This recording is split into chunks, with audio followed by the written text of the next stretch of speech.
Let's transcend the levels of consciousness.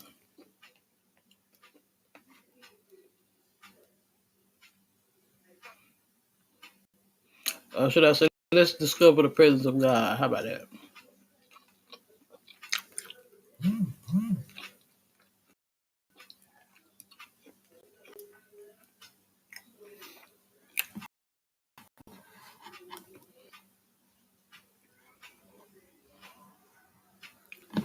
This is Audible. Hay House Incorporated presents Discovery of the Essence of God, Devotional Non-Duality, written by David R. Hawkins, M.D., Ph.D., read by Peter Lowndes, Ph.D. Straight and narrow is the path. Waste no time. Gloria in excelsis Deo.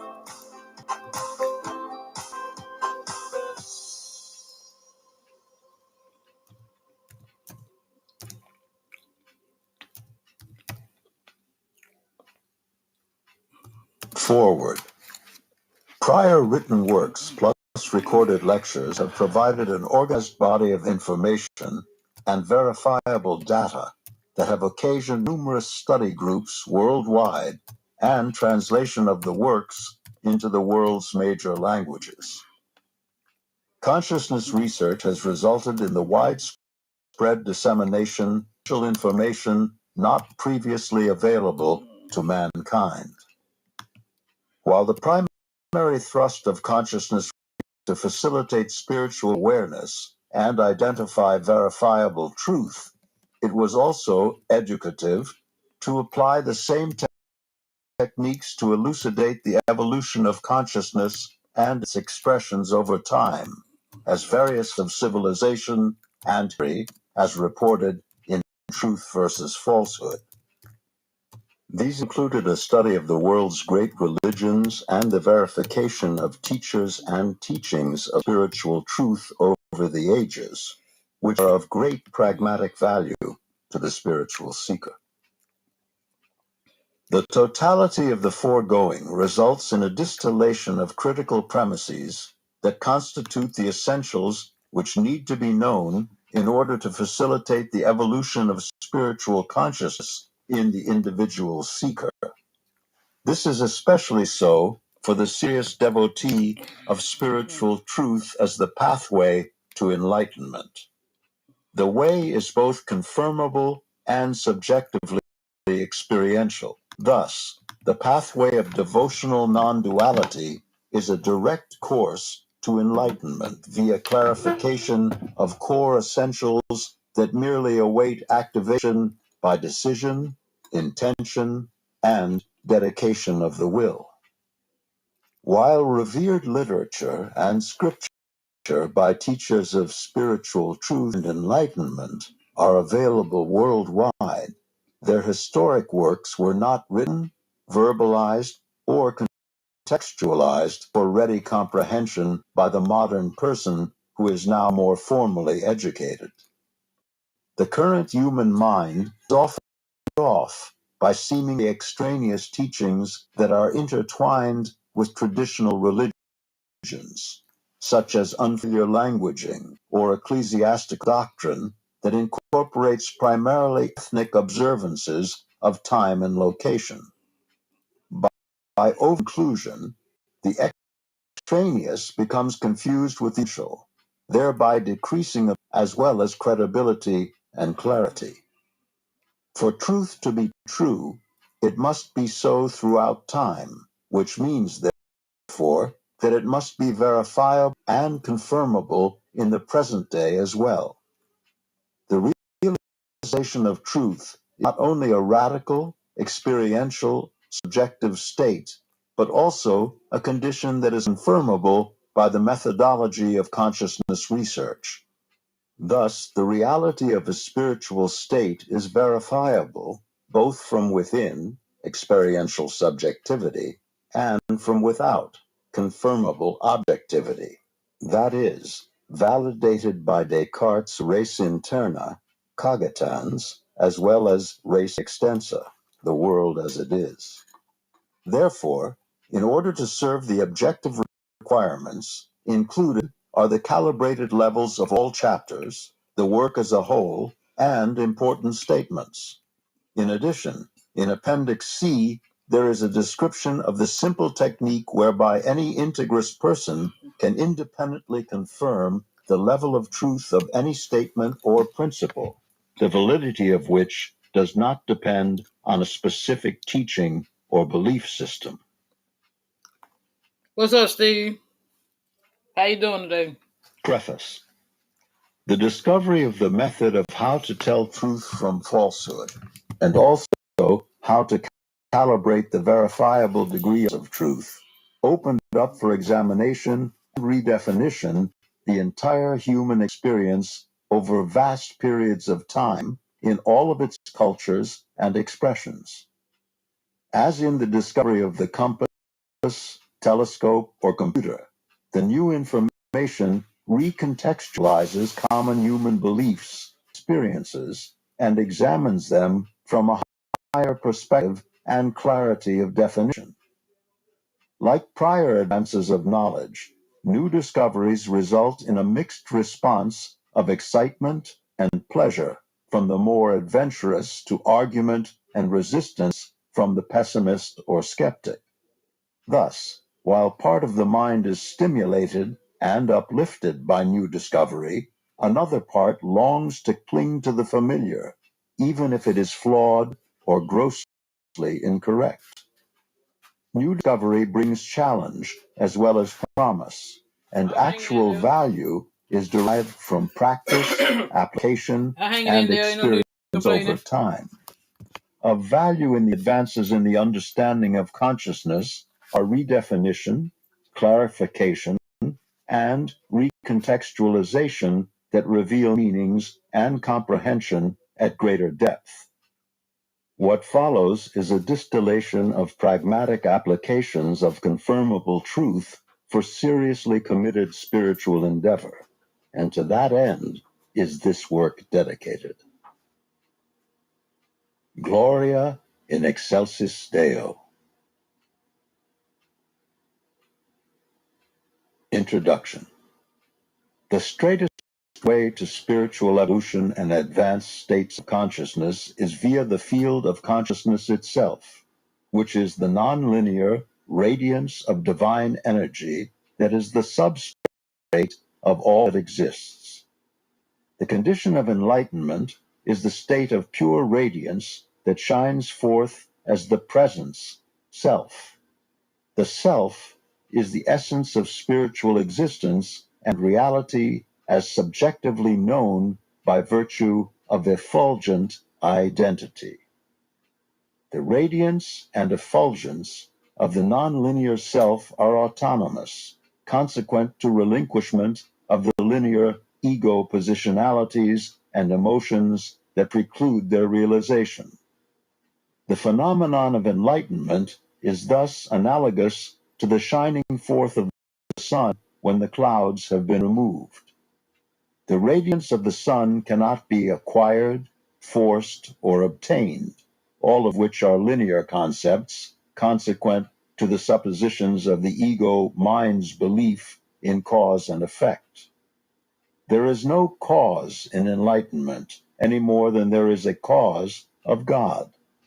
Such ideas represent misconceptions of theology and limitations of the dualistic, linear ego mind. Thus, one does not enlightenment, nor is there any personal self to whom the condition could be applied, much less held as a quality or attribute. The way to enlightenment is simply that of surrendering the barriers that preclude the state of realization. The personal self, therefore, does not become enlightened, but instead falls away and is replaced by the previously obscured reality of the self as the radiance of God immanent. This is in contrast to linear concepts and beliefs about God as being primarily only transcendent and therefore elsewhere in time and location. The purpose of the work here presented to share the subjective unfoldment of inner realization in such a manner that it potentiates the process in the student and provides the essential information that facilitates the major evolution of the subjectivity of reality to awareness. The intention is to potentiate the spiritual aspirant's inner search for the ultimate source of existence as the radiant divinity that is simultaneously within and without, and simultaneously neither, yet both. The pathway described represents the concordance of devotion and truth, plus intention and inspirational confirmation by experiential and testimonial declaration. Thus, the literary style is declarative rather than the customary provisional or tentative. The inner reality resonates as the absolute, which is of a different quality as a consequence of its source. The style of presentation self-designed to facilitate the resonance of recognition that awaits active seeker, since the self of the reader and the writer are actually one and the same. To summarize, the purpose of this presentation is to provide the essential information needed to successfully pursue the pathway to enlightenment, along with practical guidelines and methods of applying the information to the seeker's personal inner states of spiritual evolution. Therefore, what follows is neither philosophy nor metaphysics, neither pedagogy nor theology, but is instead a distillation of the core truths of spiritual reality as they become progressively discernible and experientially comprehensible along the progressive path. Because spiritual evolution does not proceed along a logical, linear, definable, predictable timeline, what could be considered very advanced instruction is presented from the very beginning and recurrently throughout this treatise manual. Important themes are represented as comprehension is facilitated by context and familiarity. Herein is provided all that one needs to know to reach the state or condition of consciousness termed enlightened, self-realization, jivanmukta, liberation, calibrates as true. Section 1. The Spiritual Process. Section 1. Overview. The ultimate truth is radically subjective and also confirmable by consciousness research. Both ways will be described in the sequence of their emergence with the development of an empirical science of consciousness. Subjective, experiential, mystical states of advanced awareness and enlightenment can now be verified objectively by a method that transcends both time and place. Subjective, experiential. Prior to age 3, there was oblivion. Then, out of the void of nothingness, there arose a sudden and shocking awareness of personal existence, as though a strong light had been turned on. Spontaneously, unwelcome, and without words, came the awareness of existence itself as the experiential basis of the subjective state. Almost immediately arose the fear of its seeming opposite, the hypothetical possibility of non-existence. Thus, at age 3, there was confrontation with the dualities of existence versus non-existence as the ultimate reality, and the polarity of the ultimate reality as allness versus nothingness. The experience was totally nonverbal, but overwhelmingly and starkly confrontive. Ordinary childhood activities were boring, and refuge was sought in philosophy and an introspective, introverted lifestyle. Academic success was easy and led to the eager reading of Plato, Aristotle, Plotinus, and others whose minds had become mental companions. On the other hand, beauty was entrancing, and appreciation for the great cathedrals and sacred classical music led to the study of music and voice as a boy soprano in the choir of a great cathedral. Home life was rural and episcopal. Late one day, as a paper boy in a blizzard after dark, refuge was sought from 10 below zero winds. Relief was found in a hollowed-out snowbank, and then emerged the exquisite onset of a state of consciousness in which the mind melted and became a presence, timeless, gentle, yet infinitely powerful, pervaded, and its overwhelming love replaced mentalization. Time stopped, and the awareness of oneness with eternity replaced all thought or sense of a personal self. The I-ness of the presence revealed itself as allness. It was knowable as being beyond all universes, unspeakable, invisible, all-pervading, inexplicable, and beyond names. Subsequently, all fear of death disappeared, and life continued spontaneously of its own accord. This state was never mentioned to anyone. Then came World War II and hazardous duty on a minesweeper, which was facilitated by the loss of the fear of death. The demands of earthly life insisted on being given attention and involvement. The re-energizing of the intellect enabled successful academic years, graduation from medical school, plus years spent in psychiatry and psychoanalysis. The development of a huge psychiatric practice in New York followed. After 25 years of exhausting work, the yearning to return to the truth and the presence of God as the state of bliss led to a resumption of intensive meditation. One day, while walking in the woods, there came unasked a massive revelation of the totality of human suffering throughout all time, which resulted in an overwhelming feeling of shock and dismay that God could allow such conditions to occur. The mind blamed God and then became atheistic. The burning question still persisted. If there was no God, then what was the core of the truth of existence? Buddhism was attractive because it avoided the use of God. There was despair at having lost the revelation of reality. This led to intense meditation and a driven inner searching for true self, eventually resulting in severe existential depression and desperation. As the depths of the psyche were explored with fixity of purpose, tense meditative state led to realms of severe despair and eventually to the depths of hell in timeless dimensions of eternal agony in which one is forever cut off from the light.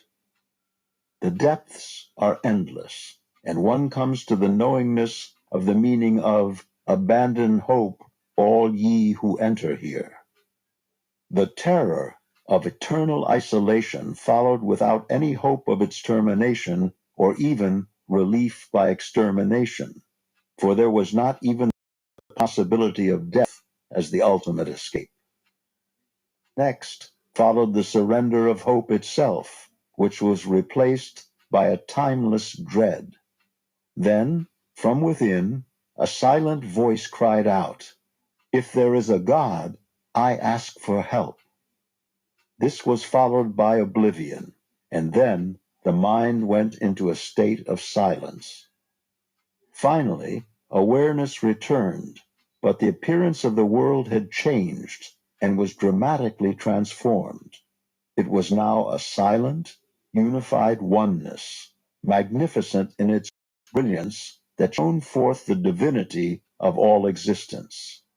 It magnified a single remaining discordant disparity. the persistence of a personal sense of a self as the core of one's life and existence. It was clear that this also had to be surrendered to the presence. Then the fear of real death arose as terror. But with the terror also came the knowingness of an instruction from Zen Buddhism. Walk straight ahead, no matter what. All fear is illusion. The necessity to abandon and surrender the identity of self as the source of one's existence was a powerful knowingness. The will to live, the seeming core of life itself, was then surrendered to God, followed by a few moments of terrifying agony and then the experience of death itself. This was unlike bodily death, where one finds oneself suddenly free and looking at the body lying there, which had happened several times previously. No, this is the first and only time that death can be experienced. The finality of the death was overwhelming. At last, the agony was over and was replaced by splendor and magnificence, infinite stillness, silence, and the peace of profound, infinite love. The mind was dumbfounded and overwhelmed with awe. It then became silent and disappeared. Henceforth, only the presence prevailed, and all emerged autonomously without a personal will or motivation. The condition was a permanent replacement of the personal self, a silent, universal, timeless presence by which the totality of allness replaces any prior states of consciousness or the presumption of a personal self or I. Curiously, without motivation, the body moved spontaneously and continued to perform activities that were autonomous, as there was no thinker to think, no planner to plan, nor any doer to do. All occurred of its own essence as potentiality expressed itself as actuality. The condition can best be described as the unmanifests becoming manifest. Henceforth, life unfolded on its own. The condition was unspeakable, and no mention of it was made to anyone for more than 30 years.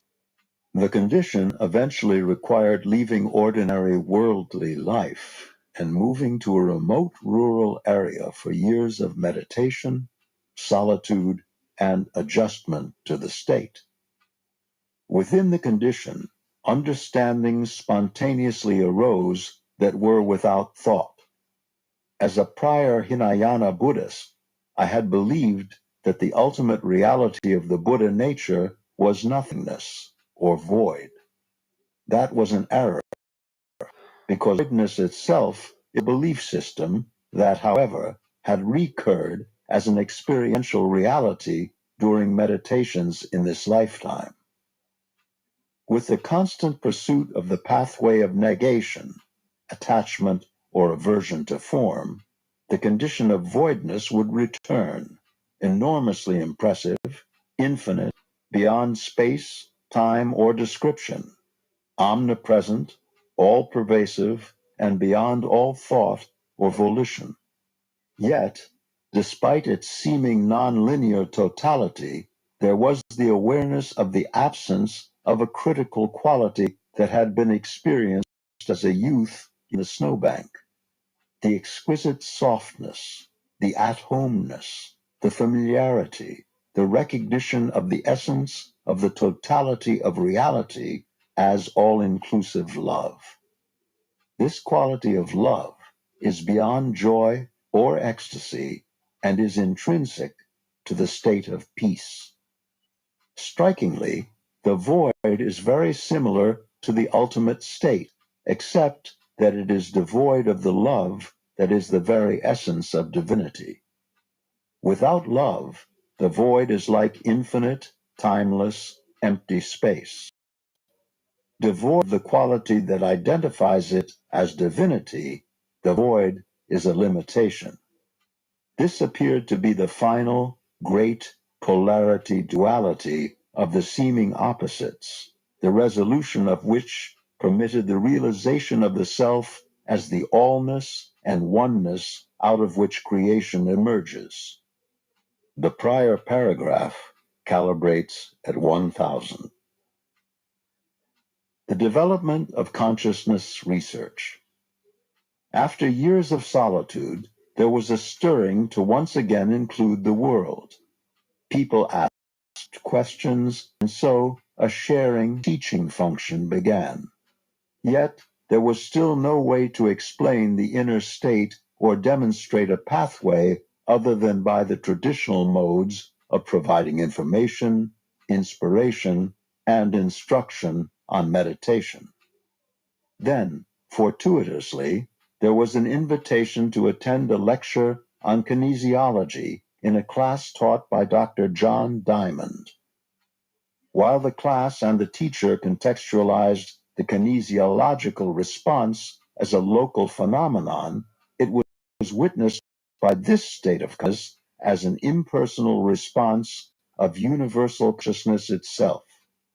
It was obvious that the field of consciousness is like an infinite, motionless, electrostatic field capable of responding concordantly to the level of strength of the energy of a stimulus.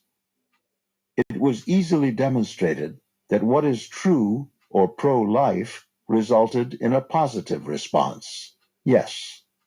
In contrast to falsehood or a stimulus of energy inimical to life, the response was muscular weakness, a no.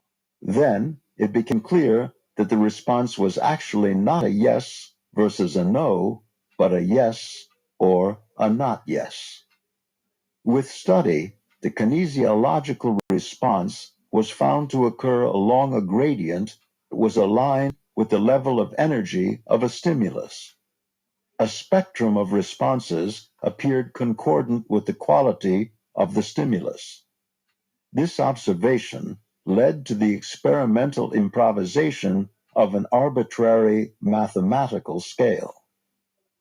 Critical to the development of an empirical clinical sense of consciousness calibration research was a fortuitous observation that whereas fluorescent light, pesticides, and artificial sweeteners made everyone go weak, they did not do so in a group of students of A Course in Miracles after they had progressed to about lesson 75.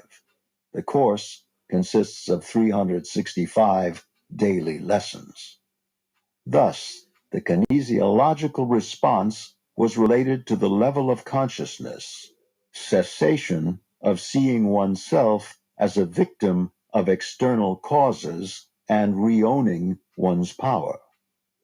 By research and observation, it was discovered that all life in all its expressions reflects an innate level of energy, from weak to strong.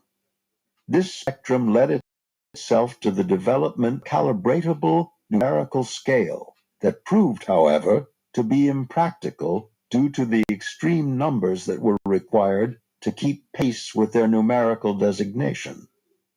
This problem was solved by utilizing a logarithmic scale to the base 10 that permitted the pragmatic use of an arbitrary scale ranging 1 to 1000. Calibration level 1 reflected the first discernible energy of life, consciousness, on this planet, bacteria, and continued through the plant and animal kingdoms to level 1000 as the ultimate possibility on Earth. Level 1000 turned out to be the consciousness level reached by only a few people in all of human history. The great avatars, such as Jesus Christ, the Buddha, Krishna, and Zoroaster. The energy spectrum scale numerically reflected calibration of the consciousness level of all possibilities of animal or human life. By use of scale, one could track the evolution of consciousness from its appearance as life to its ultimate expression as the state of enlightenment itself. Followed years of research and application of calibrating the consciousness levels of thousands of individuals, places, concepts, writings, belief systems, emotions, intellectual levels, and even more importantly, all spiritual states, religions, spiritual teachers, spiritual pathways, saints, and sages. In every religion, the mystics, that is, self-realized enlightened, calibrated the highest on the scale of consciousness, but were very few in number. On the calibrated scale,